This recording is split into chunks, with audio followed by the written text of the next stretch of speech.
नमस्कार दोस्तों, आओ सीखिए। आज की क्लास में आप सभी का स्वागत है। जैसे कि मैंने आपसे बोला था कि आज हम क्लास 1 से स्टार्ट करेंगे, ठीक है। तो यहाँ पर मैं नंबर भी डाल दूँगी क्लास 1। और क्लास 1 में सबसे पहले आपको होना चाहिए, जैसे आपको प्रोनाउंसिएशंस होते हैं ना, जैसे आप उच्चारण बोलते हैं जैसे हिंदी में, तो उसको बोलने का तरीका। जैसे आपको कोई इंग्लिश सिखा रहा है या आपको इंग्लिश सीखनी है, तो सबसे पहले आपको क्या सीखना होता है? सबसे पहले आपको वोवल्स आने चाहिए। सबसे पहले क्या आने चाहिए? वोवल्स, जिसको हिंदी में हम स्वर बोलते हैं, और आप इसे मात्रा भी बोल सकते हैं, क्योंकि कहीं ना कहीं ये मात्रा ही होती हैं। तो जैसे मैंने बोला वोवल्स यानी कि स्वर, ये वोवल्स का मतलब क्या होता है पहले तो ये जान लेते हैं। जैसे हिंदी में हम बोलते हैं आ, बड़ा आ, छोटी ई, बड़ी ई, छोटा ओ और बड़ा ओ, ठीक है। उसके बाद यहाँ मैं इंग्लिश में भी लिख देती हूँ। जैसे आ के लिए ए लिखते हैं, बड़े आ के लिए डबल ए भी लिख सकते हैं और ए भी लिख सकते हैं, दोनों ही सही है। थोड़ा सा मैं इसको थोड़ा और स्पेस दे देती हूँ। छोटी ई के लिए आई लिखते हैं, बड़ी ई के लिए आप डबल ई भी लिख सकते हैं और आई भी लिख सकते हैं, दोनों ही सही होगा। छोटे ओ के लिए आप यू भी लिख सकते हैं, और बड़े ओ के लिए क्या लिखते हैं? बड़े ओ के लिए हम डबल ओ भी लिखते हैं और यू भी लिखते हैं, ठीक है। ये हमेशा याद रखिएगा, सबसे इम्पोर्टेंट आपके लिए ये हैं। अगर आपको इंग्लिश सीखनी है तो सबसे पहले ये चीज़ें याद होनी चाहिए, तभी आप इंग्लिश सीख सकते हैं। उसके बाद जैसे मैंने लिखा, मान लीजिए हमने छोटे ऊ तक लिखा, उसके बाद ए के लिए क्या लिखते हैं? थोड़ा नीचे की साइड लिख देती हूँ। ए के लिए हम ई लिखते हैं, और बड़े ए के लिए ए और आई लिखते हैं। उसके बाद ओ की मात्रा, ओ के लिए हम ओ लिखते हैं, और बड़े ओ के लिए हम क्या लिखते हैं? ए और यू लिखते हैं। अन के लिए ए और एम लिखते हैं, और अन के लिए देखिए, ये जो अन की गिनती होती है ना, इसका मतलब ना भी होता है और माँ भी होता है। वो डिपेंड करता है जो आप नाम लिख रहे हैं उसमें अगर ना का साउंड है, ना की आवाज़ है, तो आपको ए एन लिखना है, और अगर माँ की आवाज़ है तो ए एम लिखना है। जैसे मैंने बोला अंबर, तो इसमें माँ का साउंड आ रहा है, तो A M B E R, amber, ठीक है। क्योंकि आर के लिए हम इस तरीके से लिखते हैं, लेकिन आप ऐसे भी लिख सकते हैं। इंग्लिश में बहुत से लोग ऐसा भी लिख देते हैं, और आप ऐसे भी लिख सकते हैं, ठीक है। उसके बाद जैसे मैंने लिखा अंगूर, अंगूर, तो यहाँ पर आप देख रहे हैं अन, यानी कि इसे ना का साउंड पढ़ रहे हैं, तो ए एन लिखेंगे, अंगूर। आजकल लोग इंग्लिश तरीके से भी लिखने लगे, जैसे अंबर में मैंने बताया लास्ट में ई आर भी लिखने लगे हैं। तो दोनों तरीके से लिख सकते हैं, लेकिन आपको सबसे ज़्यादा इन रूल्स के हिसाब से लिखना है। उसके बाद मैं आपको अब रेगुलर क्लास 1 क्लास 2 के अकॉर्डिंग सिखाऊंगी, ताकि आपको अच्छे से समझ में आए। और ये जो क्लास है मैंने पहले बिल्कुल शांति में रिकॉर्ड करी है, ताकि आपको अच्छे से समझ में आ सके। इसको नोट कर लीजिए, ये जो मैंने लिख के दिया है ना, इसको आप अच्छे से नोट कर लीजिए, ताकि आपको समझ में आ सके, ठीक है। तो इसको आप ध्यान से देखिए क्या क्या बताया है मैंने आप लोगों को। उसके बाद आपको ये मात्रा याद हो गई ना, तो आप किसी भी, जैसे मैंने लिखा मान लीजिए काम, तो का के लिए के लिखना है, ये आपको मैं अभी बताऊंगी। लेकिन आ का डंडा इसे बोलते हैं। जैसे आ है ना, तो इसका ये जो एक डंडा है ना, ये आपका का पे भी होगा। ये जो डंडा है ये वाला डंडा है, तो इसके लिए हम ए लिखते हैं ना, तो आप ए भी लिख सकते हैं और डबल ए भी लिख सकते हैं, दोनों ही सही है जैसे मैंने बताया। उसके बाद जैसे मैंने लिखा की, तो इस पे ये जो ई की मात्रा है ना, ये वाली है, इसको हम इस तरीके से ई की मात्रा लिखते हैं, जिसकी पहचान ये होती है। अब ये चाहे का पे हो, माँ पे हो, पा पे हो, तो ये सारी इसकी मात्राएं होती हैं, और इसके लिए आपको आई लिखना होता है। यहाँ पर एक बार लिख देती हूँ, बड़े आ के लिए ये वाला डंडा होता है जैसे का पे आ का डंडा, और इसके लिए हम के ए लिखते हैं। ये जो ए है ना ये आए। उसके बाद जैसे ई की मात्रा, इसकी पहचान ये होती है जैसे का पे ई की मात्रा, जैसे का के बाद के आई। ठीक है, तो ये जो मात्रा है ये किसी पे भी होगी ना, आपको पता कैसे चलेगा कि ई की मात्रा। जैसे मैंने बोला की, तो का के बाद ई का हल्का सा साउंड आ रहा, क ई। तो आप जब की बोल रहे हैं ना तो उसको लास्ट में सुनिए किसकी आवाज़ आ रही है। जैसे की तो लास्ट में ई की आवाज़ आ रही है, तो जब ई की आवाज़ आ रही है तो आपको पता चल जाएगा कि आपको आई लिखना है। उसके बाद बड़े ई की आवाज़ के लिए कैसे लिखते हैं, बड़ी ई की आवाज़ हमेशा इस साइड होती है, यानी कि मात्रा इस साइड होती है, हमेशा आगे से आती है। और छोटी ई की आवाज़ हमेशा पीछे से, यानी कि इधर से मात्रा आती है, और बड़ी ई की इधर से आगे से। तो इसके लिए हम आई भी लिख सकते हैं और के डबल ई भी लिख सकते हैं, दोनों ही सही है। ठीक है, उसके बाद जैसे छोटे ऊ की मात्रा, छोटे ऊ की मात्रा के लिए यू लिखा जाता है। ठीक है, जैसे का पे ऊ की मात्रा इस तरीके से होगी और बड़े ऊ की मात्रा इधर की साइड होती है, तो हम का के लिए के लिखेंगे और ऊ की मात्रा के लिए यू लिखेंगे। ठीक है, इसको आप नोट कर लीजिए, मैं आपको 1 मिनट का टाइम दे रही हूँ, जल्दी से नोट कीजिए, जल्दी जल्दी आप सभी लिख लीजिए।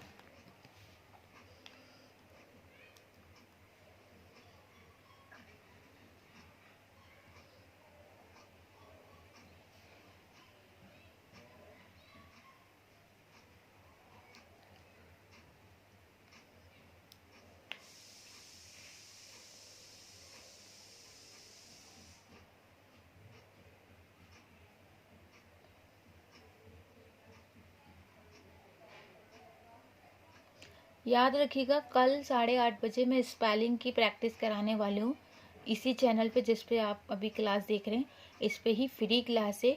सब स्पेलिंग की प्रैक्टिस के लिए आप 8 बजे क्लास ले सकते हैं।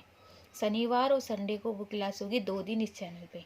तो अगर आपको स्पेलिंग की डिक्टेशन सीखनी है, जैसे हम वर्ड में, आपने इमला सुनी होगी, हिंदी में हम इमला बोलते हैं, हमारे टाइम में तो इमला बोलते थे, या फिर इंग्लिश में डिक्टेशन बोलते थे।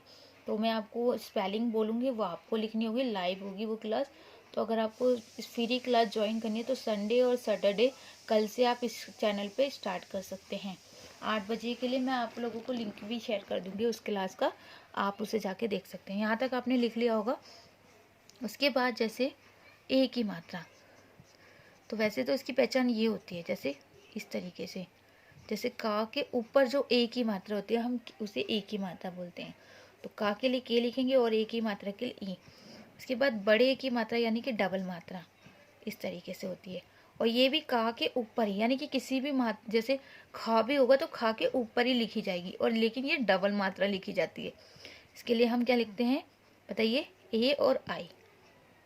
उसके बाद जैसे मैंने लिखा ओ की मात्रा, तो ओ की मात्रा की क्या पहचान होती है, ये हमेशा दूसरे डंडे पे आती है।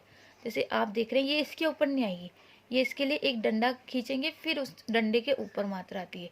ए की मात्रा हमेशा जैसे आपका जो आपका लेटर है ना उसके ऊपर आएगी, जैसे का के ऊपर आएगी, लेकिन ओ की मात्रा हमेशा दूसरे डंडे के ऊपर आती है। यही आपकी पहचान होती है। जैसे हम को ओ लिखते हैं, इसके लिए हम क्या लिखते हैं, ओ लिखते हैं। और बड़े ओ की मात्रा हमेशा 2 मात्राएं होती है, जैसे इस तरीके से 2 मात्राएं होंगी, जैसे का पे बड़े ओ की मात्रा, और ये हमेशा धीरे बोले जाते हैं, जो भी बड़ी मात्रा होती है वो हमेशा धीरे। और इसके लिए हम क्या लिखते हैं बताइए, ए और यू। उसके बाद जैसे अंक की बिंदी, तो अंक की बिंदी का तो मैंने आपको बता ही दिया है। जैसे मान लीजिए क पे अंक की बिंदी है, तो इसको हम कन भी बोल सकते हैं और कम भी बोल सकते हैं। तो मैंने अगर कन बोला तो की एन, कम बोला तो की एम। तो इसको लिखिए, फिर मैं आपको आगे समझाऊंगी।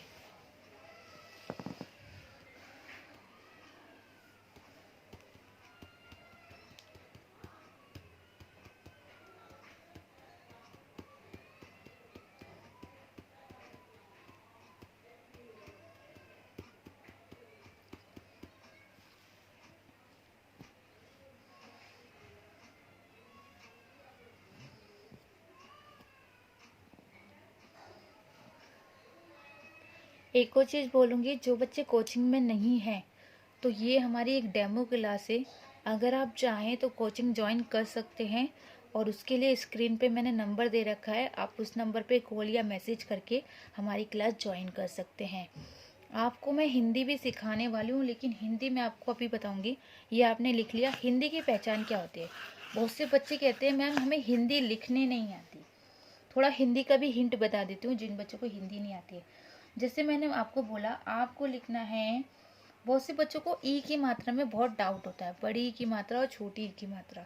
तो हिंदी भी मैं आपको थोड़ा सा समझा देती हूँ, कोशिश करती हूँ कभी हिंदी की क्लास स्टार्ट कर सकूँ। जैसे मैंने लिखा फिर, आपको लिखना है फिर, तो बहुत से बच्चे फिर ऐसे लिख देते हैं, बहुत से बच्चे फिर ऐसे लिख देते हैं, लेकिन दोनों में से कौन सा सही है, ये सही है या ये सही है। तो मैंने बोला ये वाला सही है और ये गलत है। तो आप जैसे हम लोगों को, जो हम टीचर हैं जिन्हें अच्छी हिंदी आती है, उनको तो पता है कि ये सही है, लेकिन आप लोगों को कैसे पता चलेगा कि दोनों में से ई की मात्रा कौन सी सही है। देखिए, जब मैंने आप लोगों को बोला आपको लिखना है फिर, तो हम देखिए एक चीज़ ना हमेशा याद रखिएगा, अगर आपको हिंदी में मात्राओं की पहचान है ना, तो आप इंग्लिश में कभी गलती नहीं करेंगे। और अगर आपको हिंदी में मात्रा की पहचान नहीं है ना, तो आप हमेशा हिंदी में गलतियाँ करेंगे, क्योंकि जब आपको नहीं पता कि कौन सी मात्रा है, तो आप इंग्लिश में कैसे लिखेंगे।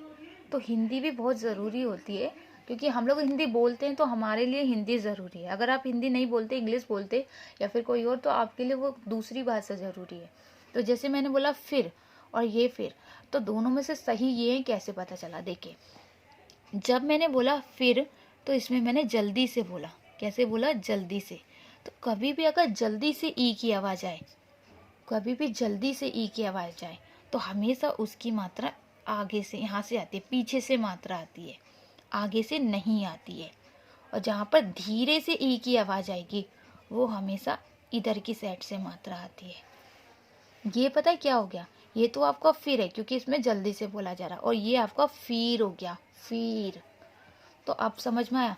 अब जैसे मैंने आपको बोला, आपको लिखना है, जैसे मान लीजिए मैं आपको बोलूँ किर, मैंने बोला किर, तो कुछ बच्चे किर ऐसे लिख सकते हैं और कुछ किर ऐसे लिख सकते हैं। तो अगर मेरी बात को आप समझ गए होंगे, तो आप समझ जाएंगे ये वाला सही है, क्योंकि मैंने बोला जहाँ पर जल्दी से आवाज़ होगी, वहाँ पर हमेशा इस साइड से ई की मात्रा लगाई जाती है। और आपको एक और डाउट होता है, मैंने बच्चों से सुना है कि मैम हमें ये कैसे पता चलेगा कि ई की मात्रा लिखनी है ना। जैसे मैंने बोला फी र, फी फी, देखिए फी के बाद ई का साउंड आता है। कभी भी कोई भी मात्रा जब आप लिखते हैं ना, तो उसमें सबसे एंड में ना, आप ध्यान से सुनिए, उसमें उस आवाज़ को बताया जाता है कि वो किसकी मात्रा है। जैसे मैंने बोला फी, फी, तो देखिए इसमें हल्का सा ई का साउंड निकल रहा है, फी, फी, ई बोल रही हूँ ना मैं फी के साथ, क्योंकि फी, तो ये आपको खुद ही बता रहा है कि इसमें ई की आवाज़ है। लेकिन छोटी ई की आवाज़ है या बड़ी ई की आवाज़ है, वो आप इससे पहचानेंगे कि वो जल्दी बोल रहे हैं या धीरे बोल रहे हैं। मैंने बोला फिर, तो मैं यहाँ पर जल्दी बोल रही हूँ। अगर मैं बोलूँगी फिर, अगर मैं ई की मात्रा को खींच के बोल रही हूँ या धीरे से बोल रही हूँ फिर, तो आपको बड़ी ई की मात्रा इस साइड से लिखनी है। हिंदी में ये पहचान होती है। तो आप सोचेंगे कहाँ मैम इंग्लिश से हिंदी में आ गई। हिंदी और इंग्लिश बहुत इम्पोर्टेंट है। जब आपको हिंदी की पहचान नहीं होगी, तो आप इंग्लिश कैसे लिखेंगे। और आप सोच रहे होंगे अंग्रेज़ों को तो इंग्लिश हिंदी नहीं पता होती, क्योंकि वो डायरेक्ट इंग्लिश बोलते हैं, तो वो अपने तरीके से लिख सकते हैं, उनको इंग्लिश की पहचान है। लेकिन आप तो हिंदी से इंग्लिश सीख रहे हैं ना, तो इस वजह से इंग्लिश में भी यही रूल्स होते हैं। मैं आपको बताऊँ, जब इंग्लिश में आप लिखते हैं फीड, और अगर आप लिख रहे हैं फिट, तो इसमें भी देखिए जल्दी से आवाज़ के लिए हम आई लिखते हैं, जो कि छोटी ई की आवाज़ होती है, और धीरे से आवाज़ के लिए हम डबल ई लिखते हैं, जो कि बड़ी ई की आवाज़ है। तो इंग्लिश में भी यही रूल्स होते हैं जो हिंदी में होते हैं, बस थोड़ा सा आपको नॉलेज होना चाहिए। चलिए, मैं बाकी बातें बाद में करूँगी, अभी हम आगे चलते हैं। तो मैंने आपको वोवल सिखा दिया। वोवल्स क्या होते हैं ये मैंने आपको सारे बता दिए। आ से लेके आहा तक आपके वोवल्स होते हैं, ठीक है। आहा का मैंने बताया था ए एच होता है, अगर नहीं बताया तो लिख लीजिएगा। ये जो दो बिनती होती है, ये इसका मतलब होता है अ प्लस ह, यानी कि आ का ए, हा का एच, यानी कि ए एच। समझ में आया? अब हम कॉन्सोनेंट जान लेते हैं। कॉन्सोनेंट क्या होते हैं? कॉन्सोनट्स, इसे कॉन्सोनट्स बोलते हैं वैसे। अब जैसे इसका मतलब होता है व्यंजन, व्यंजन। देखिए हिंदी भी लिखना बहुत अच्छी बात होती है अगर आपको आती है तो। अब इसमें कितने होते हैं, जैसे का, अब आप का लिख रहे हैं, का तो देखिए आप हिंदी में भी लिखते हैं और इंग्लिश में भी। जैसे मैंने बोला कम, तो उसमें भी का साउंड आ रहा है, ध्यान से देखिए, इसमें भी तो का साउंड ही आ रहा है ना, तो ये का आपको पता ही होना चाहिए। तो इसके बाद जैसे मैंने बोला ख, ख, खा ना आपका इंग्लिश में नहीं होता है, आपको पता है, लेकिन चलिए वो बात बाद में करेंगे। इसके बाद मैंने बोला घ, घ, च, ठीक है। तो गा के लिए के होता है, खा के लिए के एच होता है, गा के लिए जी, घा के लिए जी एच होता है, और चा के लिए सी एच होता है, ठीक है। तो हमने कहाँ तक लिख लिया, चा तक। उसके बाद छ, छा के लिए सी डबल एच लिखते हैं, जब 2 बार कोई भी लेटर होता है तो उसे डबल बोलते हैं। उसके बाद जा, तो जा के लिए जे लिखते हैं, झा, झा के लिए जे और एच लिखते हैं। रियल में झा का मतलब होता है जा प्लस हा, इसलिए जे और एच लिखते हैं, इसको जोड़ के हम झा बनता है। टा, टा का टी होता है, और जब हम टा और हा को मिला देते हैं तो वो बन जाता है ठा, जिसका टी एच होता है। ध्यान से देखिए, हमारे जो टीचर मतलब बड़े बड़े वो थे जिन्होंने ये बनाई है इंग्लिश, उन्होंने इन्हीं को जोड़ जोड़ के बनाया है। आप खुद भी जब एक दिन जब ध्यान से देखेंगे ना तो आपको पता चलेगा, अरे हाँ ये बात तो सच है। अब जैसे मैंने बोला ड, अब आपको लिखना है ढा, तो इन्होंने क्या करा है, ढा बनाने के लिए डा को हा से जोड़ दिया है, तो डा का डी होता है, हा का एच होता है, तो इसका क्या होगा डी एच। देखिए कैसे लॉजिक लगा लगा के इन्होंने बनाया है इंग्लिश को। अड़ा, अड़ा के लिए एन होता है, ये चीज़ याद रखिएगा, क्योंकि ये ना अलग होता है, एक तरीके से इसको अलग रखा जाता है। उसके बाद हमारा ता, ता का टी होता है, लेकिन था कैसे बना, था कैसे बना, ता प्लस हा से, तो था का क्या होता है टी और हा का एच होता है, तो आपको पता है ना था का क्या होगा टी एच। ज़्यादातर इसी तरीके से मिला के बनाए गए, ठीक है। उसके बाद हमारा दा, दा का क्या होगा डी, और दा के साथ जब हम हा जोड़ देते हैं तो वो बन जाता है धा, ध ह, यानी कि डी एच। दिखाई दिया आपको। उसके बाद ये जो है इन्हें जोड़ने की ज़रूरत नहीं बनी, ये सिंपल सिंपल सिंगल सिंगल है, एन, इसीलिए ये हमें सिंपल भी लगते हैं। फा का एफ और पी एच होता है, ठीक है। बा का बी होता है, ठीक है। लिख लीजिए इसको प्लीज़, थोड़ा कैमरा ऐसे कर देते हो ताकि मेरा थोड़ा स्पेस मिले, मुझे थोड़ा रह गया है ना वो समझा दूँ। बा का बी एच होता है, और माँ का एम होता है, या का वाई होता है, रा का आर होता है, ला का एल होता है, और वा का वी और डब्ल्यू होता है, ठीक है। इसके बाद जैसे शाह का क्या होगा एस एच, और शाह षटकोण का भी एस एच होता है। स्पेस नहीं है, जल्दी से इसे लिख लीजिए, फिर जो रह गया है ना 2-4 और रह गए वो मैं लिखवाऊंगी, पहले आप इतना लिख लीजिए। थोड़ा सा देखती हूँ स्पेस मिल सके तो, थोड़ा कैमरे को और ऐसे कर देती हूँ, और लग नहीं रहा मुझे स्पेस मिलेगा। चलिए आप पहले इतना लिख लीजिए, ठीक है, जल्दी से लिखिए, फिर मैं आपको आगे समझाऊंगी।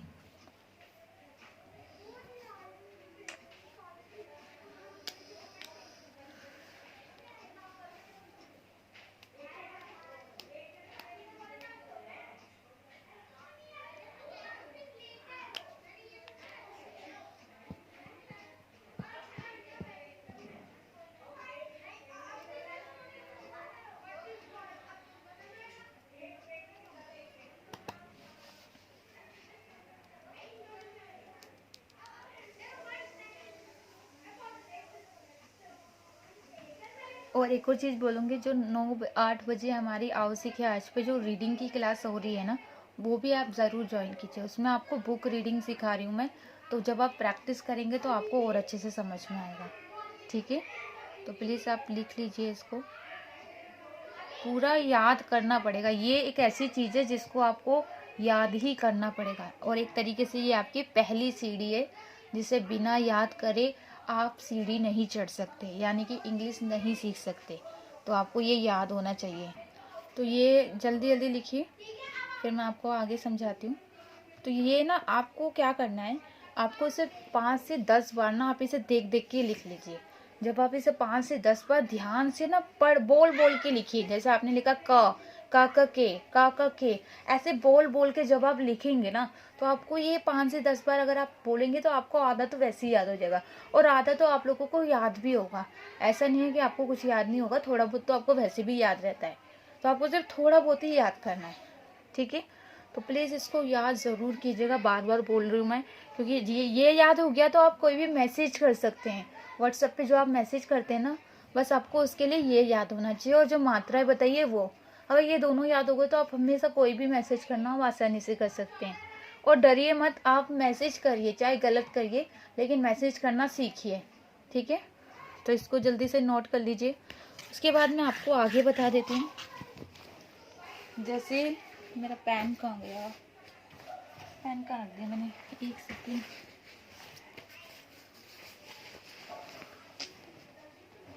हाँ सॉरी, मैं पेन नहीं मिल रहा था। हाँ, उसके बाद मैंने आपको शाह षटकोण तक लिख देती हूँ, थोड़ा नीचे लिख देती हूँ। शाह के लिए क्या लिखते हैं, SH। हा के लिए H लिखते हैं। और ये होता है कश, जिसको हम KSH। ये देखिए हमेशा क और शा से मिलके बना है, इसीलिए इसे क और श पढ़ते हैं, यानी कि कश। का के लिए देखिए के लिखा जाता है इसीलिए, और शा के लिए SH। ये 2 शब्दों से बना है, जिसे हम संयुक्त शब्द बोलते हैं। उसके बाद ज्ञ, और ये हमारा किससे बना है, ग प्लस या से। तो ग का जी होता है और या का वाई, तो इसीलिए इसका GY लिखा जाता है। तो ये लास्ट था, आज आपको सिर्फ ये याद करना है। उसके बाद मैं आपको एक पेज दूंगी, कोशिश कीजिएगा उसको लिखिएगा। मैं आप सबसे बोल रही हूँ कि आप लोगों को क्या करना है, जब ये आपको याद हो जाए ना, तो आपको अपने बारे में लिखना है। जैसे आपको मैं बताती हूँ, जैसे आपने लिखा मेरा नाम कनक, जैसे मैं अपने बारे में लिख रही हूँ, कनक है, तो मैं क्या लिखूंगी, आपको अभी इस तरीके से लिखना है। मेरा, देखिए मे के लिए मैंने आपको बताया ME लिखते हैं, ठीक है, ए की मात्रा के लिए। और रा के लिए R लिखेंगे, और आ का डंडे के लिए A लिखते हैं। तो ये आपका हो गया मेरा। उसके बाद ना के लिए N बताया था, आ के डंडे के लिए A बताया था, और माँ के लिए M बताया। आप ऐसे भी लिख सकते हैं नाम, और ऐसे भी लिख सकते हैं। देखिए डबल A ना हम ज़्यादातर जब लिखते हैं जब हम आ को ना थोड़ा खींच के बोलते हैं, जैसे कि नाम। जब हम आ को थोड़ा लंबा बोलते हैं ना, तब हम डबल A लिखते हैं। इसीलिए नाम के लिए ज़्यादातर डबल A लिखा जाता है, क्योंकि नाम, नाम ऐसे बोलते हैं, नम नम ऐसे नहीं बोलते, तो इसलिए हम ज़्यादातर डबल A लिखते हैं। उसके बाद जैसे मैंने बोला कनक, तो का के लिए के लिखेंगे, फिर ए लिखेंगे। हमेशा याद रखिए बीच में ए ज़रूर आएगा, चाहे आका डंडा हो या ना हो। और ना के लिए एन लिखेंगे, फिर ए लिखेंगे, क्योंकि बीच में ए ज़रूर आता है, और लास्ट में के। लास्ट में ए जब भी आएगा जब आका डंडा होगा, ठीक है, कनक। उसके बाद हा के लिए एच लिखेंगे, और बड़े ए की मात्रा के लिए ए आई बताया था। याद करिए, बड़े ए के लिए क्या बताया था, ए और आई। तो ये हमारा हे हो गया। इसी तरीके से आप लोगों को भी 5 लाइनें लिखनी है। जैसे मैंने लिखा मेरा नाम कनक है, मैं एक टीचर हूँ, मैं एक टीचर हूँ। तो मैं के लिए ME भी लिख सकते हैं, या फिर MAI भी लिख सकते हैं, दोनों ही सही है। आजकल लोग ऐसे भी लिख लेते हैं। चलिए मैं आपको बिल्कुल उस तरीके से लिखती हूँ। जैसे एक के लिए ए के लिए ई लिखेंगे, और का के लिए के, यानी कि एक। अब टीचर तो वैसे मैं हिंदी में भी लिख सकती हूँ, लेकिन अगर जैसे टीचर वगैरह, जैसे हम टीचर, अध्यापक हिंदी होता है, और टीचर तो आपका इंग्लिश है, तो आप इसको क्या करेंगे, इसको आप इंग्लिश में ही लिखेंगे। तो टीचर, तो ये मैंने इंग्लिश में लिख दिया, क्योंकि टीचर इंग्लिश में ही होता है, तो मैंने टीचर लिख दिया। अब जैसे मैंने बोला हूँ, तो हा के लिए H, और ऊ की मात्रा के लिए यू, यानी कि मैं एक टीचर हूँ। आप अपने बारे में बता सकते हैं, मैं एक स्टूडेंट हूँ। अगर आपको स्टूडेंट की इंग्लिश नहीं पता तो यूट्यूब पे से देख लीजिए, या कहीं से भी देख के लिख दीजिए, कोई बात नहीं। धीरे धीरे जब भी तो सीखेंगे। उसके बाद आप और लाइनें लिख सकते हैं।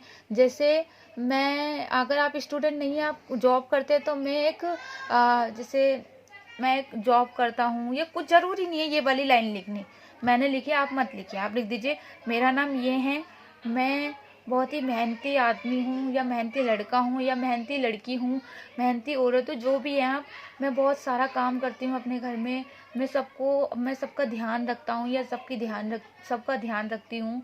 मैं बहुत पढ़ती हूँ, बहुत मेहनत करती हूँ, मैं ये बनना चाहती हूँ, मैं इसलिए इंग्लिश सीख रही हूँ। जो भी आपका मन करे उस तरीके से आप लिख सकते हैं। तो आज आपको सिर्फ ये याद करना और कोशिश करना है इंग्लिश में लिखने की। उसके लिए आपको मैं एक ऑप्शन बताती हूँ, आप मुझे सेंड कर दीजिएगा ग्रुप में। अगर मैं नहीं भी पढ़ पाती हूँ ना, तो आप एक काम कीजिएगा, मैं आपको एक ऐप बताऊँगी, गूगल ट्रांसलेट।